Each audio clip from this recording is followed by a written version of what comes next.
हरे कृष्णा, राधे राधे। तो कैसे हैं बच्चे लोग? तो आज से हम लोग स्टार्ट कर रहे हैं। आपके साथ जो मजा आता है ना पढ़ा के, वो बता नहीं सकते हैं। और उसी मजे को कंटिन्यू करने के लिए आपके साथ बुक प्लस एकेडमी आपसे फिर एक बार जुड़ना चाहती है। और आज से हम लोग जो स्टार्ट करने वाले हैं ना बच्चा, वो आपका क्लास 12 का चैप्टर स्टार्ट करने वाले हैं। और ये जो क्लास 12 का जो चैप्टर है वो बायोलॉजी का चैप्टर है। बायोलॉजी के बाद हम लोग बात करेंगे फिर आपके फिजिक्स चैप्टर का। फिजिक्स के बाद बात करेंगे केमिस्ट्री का। यानी हर एक पॉइंट जो है ना आप तक पहुंचाई जाएगी।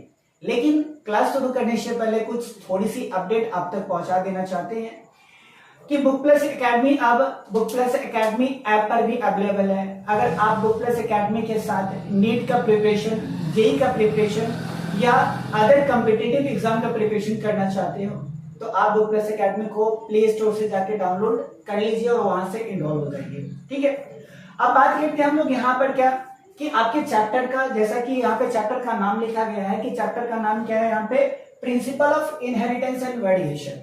यानी बेसिकली चैप्टर का क्या नाम है आपका, principle of inheritance and variation.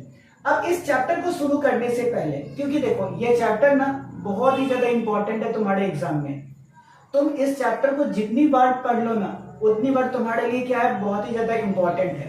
क्योंकि कई बार जो होता है ना, चोट खाने के बाद दिमाग में जो हलचल होती है ना, जो बच्चों को अंडरस्टैंडिंग मिलती है ना, वो बहुत ही ज्यादा क्लैरिटी देती है।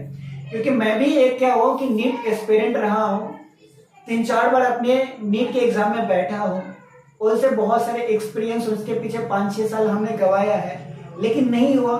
ठीक है ना, तो वो जो क्यों नहीं हुआ, क्या वो मेरा गलती था, वो सब आपको हम बताएंगे।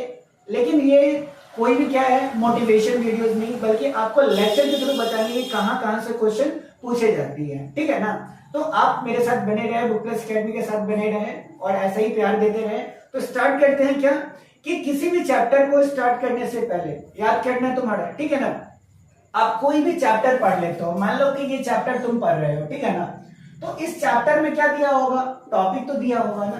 ठीक है ना, तो किसी भी चैप्टर को पढ़ने से पहले तुमको उस चैप्टर के टॉपिक, सब टॉपिक्स के बारे में पता होना चाहिए। ठीक है ना, यानी चैप्टर में जो टॉपिक दिया हुआ है इसके साथ जो सब टॉपिक्स है ना वो आपके दिमाग में रिकॉल होना चाहिए, हर समय याद होना चाहिए। अगर बोल दे कि जीन क्या होता है, जीन किस टॉपिक में पढ़ा गया है, इनहेरिटेंस ऑफ 1 जीन क्या होता है, इनहेरिटेंस ऑफ 2 जीन क्या होता है, तो ये आपके दिमाग में फिक्स्ड होना चाहिए। अब ऐसा क्यों होता है, क्योंकि ये चीज आपके दिमाग में फिक्स्ड होगा ना तो आपको तुरंत ही क्या होगा, मेमोराइजेशन मिलेगा, तुरंत ही आप उस चीज को याद कर सकते हो, फटाफट याद कर सकते हो।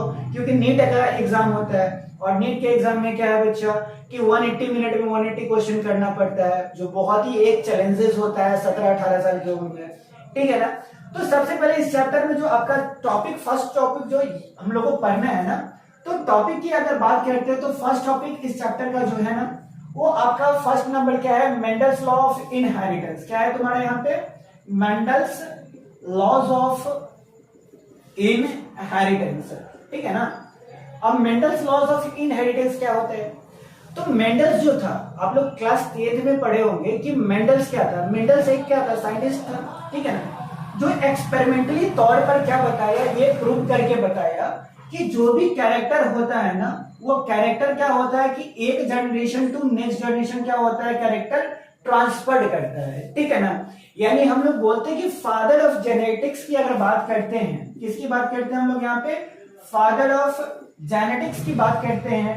तो फादर ऑफ जेनेटिक्स किसको बोलते हैं हम लोग यहाँ पे, ग्रेगर जॉन मेंडल को बोलते हैं। ठीक है, किसको बोलते हैं हम लोग यहाँ पे, ग्रेगर जॉन मेंडल को।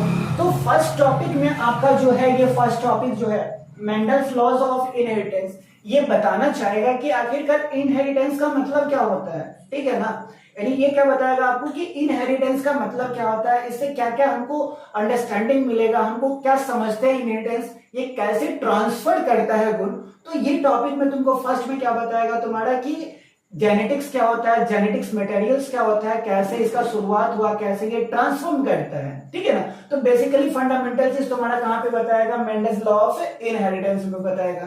तो ये तो आपका रहा क्या, फर्स्ट टॉपिक की बात कर लिए हम लोग यहाँ पे।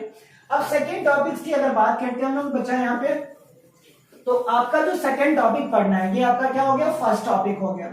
ठीक है, और सेकेंड टॉपिक जो पढ़ना है ना यहाँ पे, वो पढ़ना है inheritance of one gene, inheritance of one gene, ठीक है ना, इनहेरिटेंस ऑफ वन जीन। अब देख इनहेरिटेंस ऑफ वन जीन कहने का मतलब क्या होता है बच्चा यहाँ पे। अब बाबू बता तुम्हारे यहाँ पे कि याद है टॉल प्लांट, डॉर्फ प्लांट, ठीक है, कुछ याद आता होगा कि जब क्लास 10 में तुम पढ़ रहे थे तो वहां पे एक कॉन्सेप्ट पढ़ाया गया था कि जिसमें क्या था कि टॉल प्लांट का ना डॉर्फ प्लांट के साथ में क्या करवाया गया था, क्रॉसिंग करवाया गया था। ये टीटी जो इंडिकेट करता है ये टॉल प्लांट्स को इंडिकेट कर रहा था, और ये स्मॉल टीटी जो था वो किसको इंडिकेट कर रहा था, डॉर्फ प्लांट को इंडिकेट कर रहा था। तो जब टॉल और डॉर्फ प्लांट को आपस में क्रॉसिंग करवाया जाता है ना, तो ये क्रॉसिंग के बारे में जो पढ़ते हैं हम लोग टॉल प्लांट्स और डॉर्फ प्लांट्स का, तो वो जिस टॉपिक में पढ़ेंगे ना उस टॉपिक का क्या नाम है यहाँ पे, इनहेरिटेंस ऑफ वन जीन नाम है। क्या नाम है बच्चा, इनहेरिटेंस ऑफ वन जीन। अब इनहेरिटेंस ऑफ वन जीन कहने का मतलब क्या होता है, सो देख यहाँ पे। अब देख टीटी जो है ना एक कैरेक्टर होता है क्या, कि टॉल का कैरेक्टर है। स्मॉल टीटी जो है ना ये किसका कैरेक्टर है, डॉर्फ प्लांट का कैरेक्टर है। तो इसमें कैरेक्टर कितना है, या तो टॉल है, ठीक है, या तो लंबा है, या तो तुम्हारा क्या है, बौना है, ठीक है ना। तो जब कैरेक्टर का ट्रांसफॉर्मेशन, जब जीन का जो ट्रांसफॉर्मेशन होता है, जब जीन एक पीढ़ी से दूसरे पीढ़ी में ट्रांसफर करता है, और ट्रांसफर करने में अगर केवल एक ही कैरेक्टर ट्रांसफॉर्म होता है ना one generation to next generation, तो इसको हम लोग बोलते हैं इनहेरिटेंस ऑफ वन जीन बोलते हैं। क्या बोलेंगे, इनहेरिटेंस ऑफ वन जीन। अगर जीन के द्वारा क्या हुआ कि केवल एक ही कैरेक्टर को ट्रांसफॉर्म किया गया, तो इसको बोलते हैं हम लोग क्या, इनहेरिटेंस ऑफ वन जीन। ये क्लियर हो गया होगा। उसके बाद सेकंड जो पढ़ना है हमको यहाँ पे, वो पढ़ना है क्या, इनहेरिटेंस ऑफ टू जीन पढ़ना है। क्या पढ़ना है हमको यहाँ पे, इनहेरिटेंस ऑफ टू जीन पढ़ना है। अब इनहेरिटेंस ऑफ टू जीन का मतलब क्या होता है, तो देखिए इनहेरिटेंस ऑफ टू जीन कहने का मतलब ये भी सिमिलर होता है, ठीक है, किसका, inheritance of one gene. Inheritance of one gene को हम लोग बोलते हैं मोनोहाइब्रिड क्रॉस बोलते हैं। क्या बोलेंगे यहाँ पे, मोनोहाइब्रिड क्रॉस। और इनहेरिटेंस ऑफ टू जीन को हम बोलते हैं क्या, डाई हाइब्रिड क्रॉस बोलते हैं। क्या बोलेंगे, डाई हाइब्रिड क्रॉस बोलते हैं, ठीक है ना। यहाँ पे इनहेरिटेंस ऑफ वन जीन को क्या बोला जाता है, मोनोहाइब्रिड क्रॉस, ठीक है ना। और यहाँ पर क्या है, इनहेरिटेंस ऑफ टू जीन को क्या बोलते हैं, डाई हाइब्रिड क्रॉस। अब डाई हाइब्रिड क्रॉस में क्या होता है, तो यहाँ पर देख कि ये क्या था कि जो नेक्स्ट जनरेशन जो प्लांट बन रहा था उसमें केवल एक ही कैरेक्टर ट्रांसफॉर्म कर रहा था, या तो टॉल प्लांट था या तो क्या था, डॉट प्लांट था। लेकिन इनहेरिटेंस ऑफ टू जीन्स में क्या होगा, एक साथ जो होगा ना, एक साथ दो दो कैरेक्टर क्या करेगा, ट्रांसफॉर्म करेगा, ठीक है ना। यानी एक साथ दोनों कैरेक्टर ट्रांसफॉर्म किया जाता है जीन के द्वारा ना, तो ऐसे प्रोसेस को हम लोग बोलते हैं क्या, इनहेरिटेंस ऑफ टू जीन्स बोलते हैं। क्या बोलेंगे, इनहेरिटेंस ऑफ टू जीन। यानी कैरेक्टर का ट्रांसफॉर्मेशन एक साथ दो दो कैरेक्टर ट्रांसफॉर्म करता है ना, तो इसको बोलते हैं इनहेरिटेंस ऑफ टू जीन्स बोलते हैं। अगर कैरेक्टर का ट्रांसफॉर्मेशन अगर एक जीन के द्वारा होता है ना, तो इसको बोलते हैं इनहेरिटेंस ऑफ वन जीन बोलते हैं। और इनहेरिटेंस ऑफ वन जीन को क्या बोला जाता है, मोनोहाइब्रिड क्रॉस बोलते हैं। और इनहेरिटेंस ऑफ टू जीन्स को क्या बोलते हैं हम लोग यहाँ पे, डाई हाइब्रिड क्रॉस बोलते हैं। बातें समझ में ना, ठीक है। अब देखिए ये तुम्हारा क्या है कि बेसिक बता रहे हैं, ज्यादा इसमें उलझने की जरूरत नहीं है, ठीक है ना। उसके बाद मेरा जो नेक्स्ट टॉपिक जो हम लोग को पढ़ना है ना, ठीक है, नेक्स्ट टॉपिक के बारे में जो हम लोग बात करेंगे, वो बात करेंगे सेक्स डिटर्मिनेशन की बात करेंगे। क्या बात करेंगे, नेक्स्ट टॉपिक जो है आपका वो है क्या, सेक्स डिटर्मिनेशन, ठीक है ना। अब सेक्स डिटर्मिनेशन कहने का मतलब क्या होता है, तो सेक्स डिटर्मिनेशन में हम लोग देखते हैं कि मेल और फीमेल का जो फॉर्मेशन होता है, ठीक है ना। तो मेल ऑफस्प्रिंग, मेल बच्चा का फॉर्मेशन, बेबी का फॉर्मेशन, फीमेल बेबी का फॉर्मेशन कैसे होता है, ठीक है ना। तो ये जो बताएगा टॉपिक आपका वो क्या है, सेक्स डिटर्मिनेशन बताएगा कि मेल चाइल्ड का फॉर्मेशन कैसे होता है, फीमेल चाइल्ड का फॉर्मेशन कैसे होता है। तो मेल चाइल्ड और फीमेल चाइल्ड के बारे में जो बताएगा उसको हम लोग क्या बोलते हैं, सेक्स डिटर्मिनेशन। यानी जो प्रोसेस ये बताए कि कैरेक्टर जो है वो मेल का कैसे आता है, फीमेल का कैसे आता है, तो इसको बोलते हैं हम लोग क्या बच्चा है यहाँ पे, सेक्स डिटर्मिनेशन बोलते हैं। आई बात समझ में, ठीक है ना। और लास्ट में जो हम लोग को पढ़ना है यहाँ पे, फिर इसके बाद पढ़ना हम लोग को क्या, म्यूटेशन के बारे में पढ़ना है, ठीक है ना। यानी म्यूटेशन जो होता है ना, इसको बोलते हैं चेंजेस इन डीएनए सीक्वेंसेस, ठीक है ना। यानी जब डीएनए के सीक्वेंस में जब चेंज किया जाता है, जैसे मैं मान लेते हैं यहाँ पर देखते हैं कि ये तुम्हारा राम लिखा हुआ है, राम में अगर आर को डिलीट कर दे तो क्या हो जाएगा, एम हो जाएगा।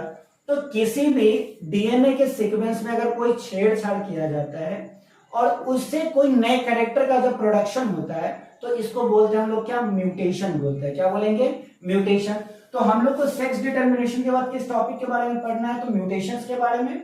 और म्यूटेशन के बारे में हम लोग को पढ़ना है, नेक्स्ट में जो लास्ट टॉपिक पढ़ना है वो जेनेटिक डिसऑर्डर्स के बारे में पढ़ना है। किसके बारे में पढ़ना है यहाँ पे, जेनेटिक डिसऑर्डर। जेनेटिक डिसऑर्डर मतलब होता है यहाँ पे कि जेनेटिक मटेरियल्स के कारण डीएनए, आरएनए, इनमें गड़बड़ियों के कारण कौन सा बीमारी प्रोड्यूस होता है, क्रोमोसोम के बिगड़ने और बनने के कारण कौन सा बीमारी होता है, जीन अगर ट्रांसफॉर्म सही से नहीं होता है तो कौन सी बीमारी को प्रोड्यूस करता है। तो ये पढ़ेंगे हम लोग कहाँ पे, आपका जेनेटिक डिसऑर्डर्स में पढ़ेंगे, ठीक है।